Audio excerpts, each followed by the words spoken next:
is Luciano from 11HE1. Today I'm going to show you how to make a delicious churros. And this is all the ingredients.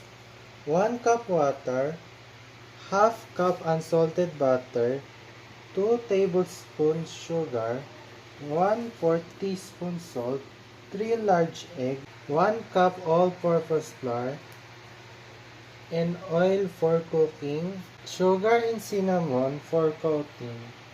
And this is the procedure to make a churros.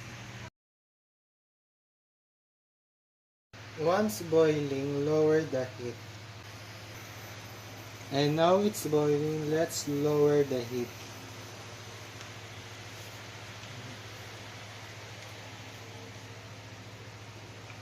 Add all-purpose flour,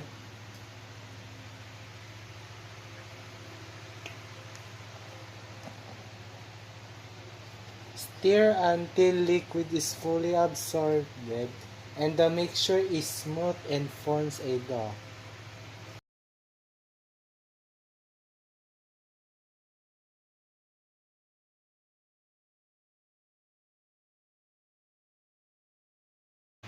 And now it's done.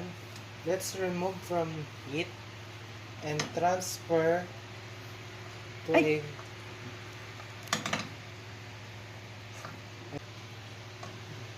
and now let's transfer to a mixing bowl.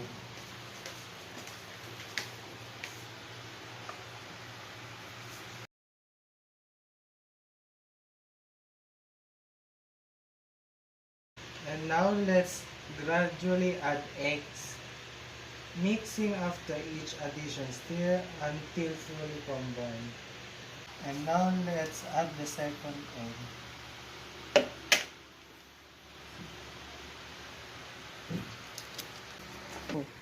And now let's add the third egg.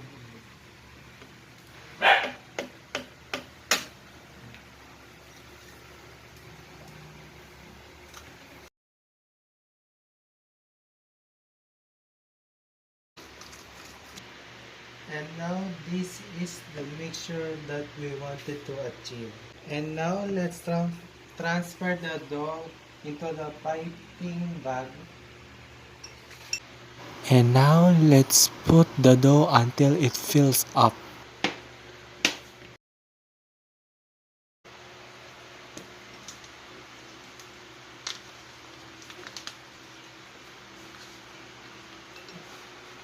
And now let's start cooking. Now let's heat the cooking oil in a medium heat.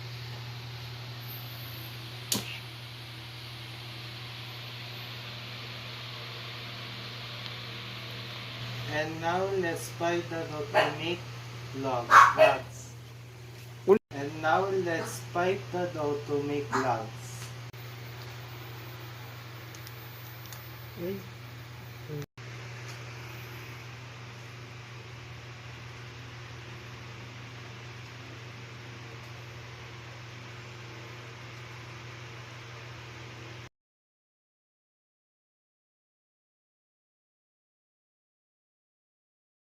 And now let's drain on paper towels.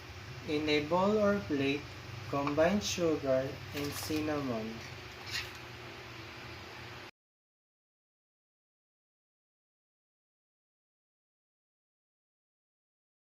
Roll warm churros in a cinnamon sugar mixture to coat.